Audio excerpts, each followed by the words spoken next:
ബഹുമാനപ്പെട്ട ഗ്രൂപ്പ് അംഗങ്ങളെ, എൻ്റെ വിനീതമായ നമസ്കാരം. 2024 നമ്മൾ പിന്തിരിഞ്ഞു നോക്കുമ്പോൾ വിശ്വകർമ്മ സമുദായത്തിന് എന്തെങ്കിലും അഭിമാനിക്കത്തക്ക രീതിയിൽ എന്തെങ്കിലും കാര്യങ്ങൾ നമ്മളുടെ കൺമുമ്പിലുണ്ടോ എന്ന് ചോദിച്ചു കഴിഞ്ഞാൽ ഒന്നുമില്ല, അല്ലെങ്കിൽ തുലോം തുച്ഛമാണ് എന്ന് മാത്രമേ നമുക്ക് പറയാൻ പറ്റൂ.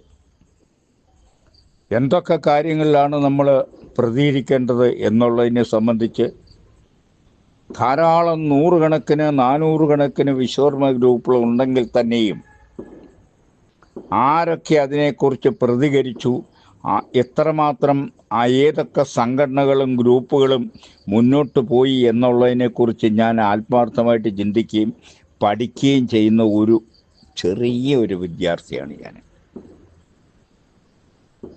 കുറഞ്ഞ സമയം കൊണ്ട് കേരളത്തിലെ മനുഷ്യ മനസ്സുകളിൽ ചിരപ്രതിഷ്ഠ നേടിയിട്ടുള്ള ഒരു സംഘടന എന്ന് പറയുന്നത് സോഷ്യലിസ്റ്റ് ജനതാദൾ OBC വിഭാഗമാണ്. മുനമ്പത്തെ പ്രശ്നത്തിന് ആരെങ്കിലും അവിടെ റാലി നടത്തിയോ? ആരെങ്കിലും മാർച്ച് നടത്തിയോ? ഇഷ്ടംപോലെ സംഘടനകളുണ്ടായിരുന്നല്ലോ. ആരെങ്കിലും പ്രതികരിച്ചോ? ഇത് കൂടാതെ തന്നെ ഉണ്ടല്ലോ കാര്യങ്ങൾ. അവർ പറഞ്ഞില്ലേ, കേരളത്തിലെ വിശ്വകർമ്മയെ രാഷ്ട്രീയ ശക്തിയായിട്ട് ഉണരണം എന്ന് പറഞ്ഞപ്പോൾ അതിനെ പിന്തിരിഞ്ഞുകൊണ്ട് നെഗറ്റീവ് കമൻറ്റുകൾ ഇട്ടിട്ടുള്ള ഗ്രൂപ്പുകളും ഉണ്ട്. ഞാൻ പേരെടുത്തൊന്നും പറയുന്നില്ല.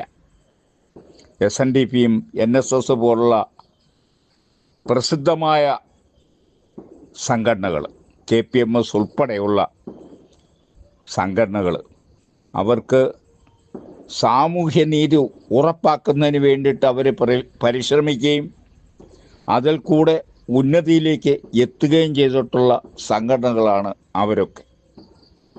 ഒരു സംശയവുമില്ല. നമുക്ക് ഒരു MLAയോ MPയോ നിർത്തി ജയിപ്പിക്കാൻ സാധിച്ചില്ല എങ്കിൽ തന്നെയും ചിതറിക്കിടക്കുന്ന വിശ്വകർമ്മ സമൂഹത്തിലെ വോട്ടുകൾ ഏകോപിച്ച് കഴിഞ്ഞാൽ ജയിപ്പിക്കാനും തോൽപ്പിക്കാനും പറ്റും എന്നുള്ള ഒരു ശക്തി നമ്മളുടെ കയ്യിലുണ്ട് എന്നുള്ള ആ ഒരു തിരിച്ചറിവ് നമുക്ക് ഇല്ലാതായിപ്പോയി എന്നുള്ളതാണ് കഷ്ടകരമായിട്ടുള്ള കാര്യങ്ങൾ. നമുക്കറിയാം, 2018 നമ്മുടെ മോഹന സാറ് ഡൽഹിയിൽ, അദ്ദേഹം പ്രധാനമന്ത്രിയുടെ പ്രധാനപ്പെട്ട സുരക്ഷാ ഉദ്യോഗസ്ഥനായിരുന്നു.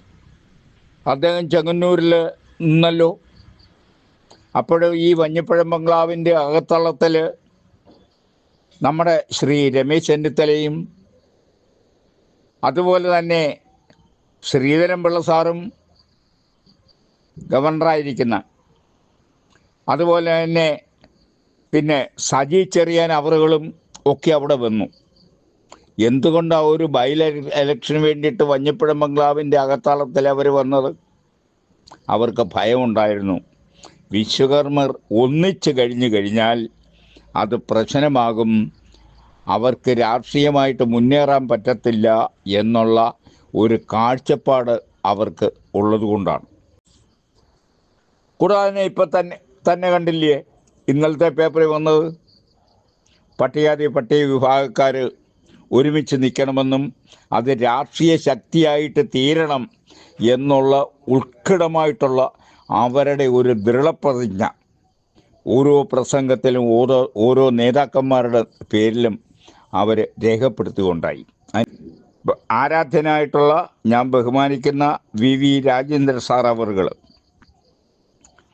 അദ്ദേഹം പറഞ്ഞായിരുന്നു, വിശ്വകർമ്മയെ രാഷ്ട്രീയ കക്ഷിയായിട്ട് രാഷ്ട്രീയ ശക്തിയായിട്ട് മുന്നേറണമെന്ന് പറഞ്ഞപ്പോൾ ധാരാളം നെഗറ്റീവ് കമൻറ്റുകളാണ് വന്നിട്ടുള്ളത്.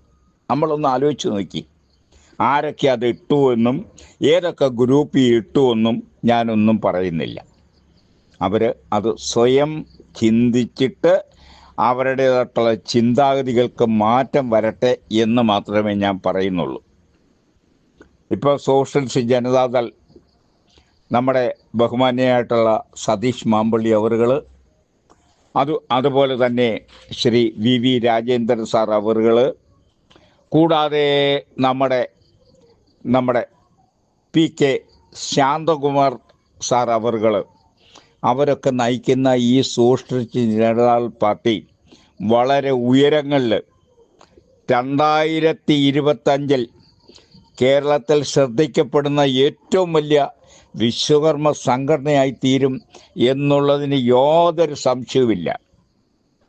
കുറഞ്ഞ സമയം കൊണ്ടല്ലേ അവർ കേരളത്തിലെ ശ്രദ്ധ പിടിച്ചുപറ്റിയത്. ഇനി ഇഷ്ടംപോലെ സമയങ്ങളുണ്ട്. അതിൻ്റെ പ്രവർത്തകർ ധാരാളമുണ്ട്. നെഗറ്റീവ് കമൻറ്റുകളും തോന്നിവാസമായിട്ടുള്ള വോയിസ് ക്ലിപ്പുകളും ഈ സംഘടനയെ നശിപ്പിക്കത്തക്ക രീതിയിലുള്ള ചില വ്യക്തികളുടെ കാര്യങ്ങളും ഒക്കെ എനിക്കറിയാം. അതൊക്കെ നമുക്ക് മാറ്റിവെക്കുക. അവരോടൊന്നും ഒരു വൈരാഗ്യവും കാര്യങ്ങളും ഒന്നും തന്നെയില്ല. ഒരു കാര്യം നമ്മൾ ചെയ്യണം. നമുക്ക് ഒരുമിച്ച് മുന്നോട്ട് പോയി കഴിഞ്ഞാൽ ഒരു സ്ഥാനാർത്ഥിയെ ജയിപ്പിക്കാനും തോൽപ്പിക്കാനും പറ്റുന്ന ഒരു വലിയ സംഘടനയായിട്ട് ഈ സോഷ്യലിസ്റ്റ് ജനതാദൾ മാറും എന്നുള്ളതിന് യാതൊരു സംശയവുമില്ല. എൻ്റെ ഒരു കാഴ്ചപ്പാടും എൻ്റെ പ്രായം കൊണ്ടുള്ള പഠനങ്ങളുടെയും പശ്ചാത്തലത്തിലാണ്. അല്ലാതെ ഇഷ്ടം പോലെ സംഘടന ഉണ്ടായിട്ട് ആരെങ്കിലും പ്രതികരിക്കാനുണ്ടായിരുന്നോ ഇവിടെ? ഇല്ലല്ലോ. അപ്പോൾ പഴയ ചരിത്രങ്ങൾ ഉദ്ധരിച്ചുകൊണ്ട് അതിനെ പ്രതിരോധിക്കത്തക്ക രീതിയിൽ ചരിത്രത്തെ അവരുടെ പ്രവൃത്തികളെ ചരിത്രത്തിൻ്റെ പ്രതിക്കൂട്ടിൽ നിന്നുകൊണ്ട് ചോദ്യം ചെയ്യത്തക്ക രീതിയിലുള്ള ഒരു സംഘടനയായിട്ട് വളർന്നു വരുവാനായിട്ട് തീർച്ചയായിട്ടും സോഷ്യലിസ്റ്റ് ജനതാദളിന് സാധിക്കും എന്നുള്ള ആത്മാർത്ഥമായിട്ട് വിശ്വാസവും അവർക്ക് വേണ്ടുള്ള ആശംസകളും അർപ്പിക്കുന്നു. ഇതോടൊപ്പം തന്നെ പുതിയ വർഷത്തിലേക്കുള്ള ഒരു വലിയൊരു കാൽവെപ്പ് എല്ലാം ഐശ്വര്യമാകട്ടെ എന്ന് ഞാൻ പ്രാർത്ഥിച്ചുകൊണ്ട് ഞാൻ നിർത്തുന്നു. ഞാൻ PN തങ്കപ്പനാചാരി, പരുമല.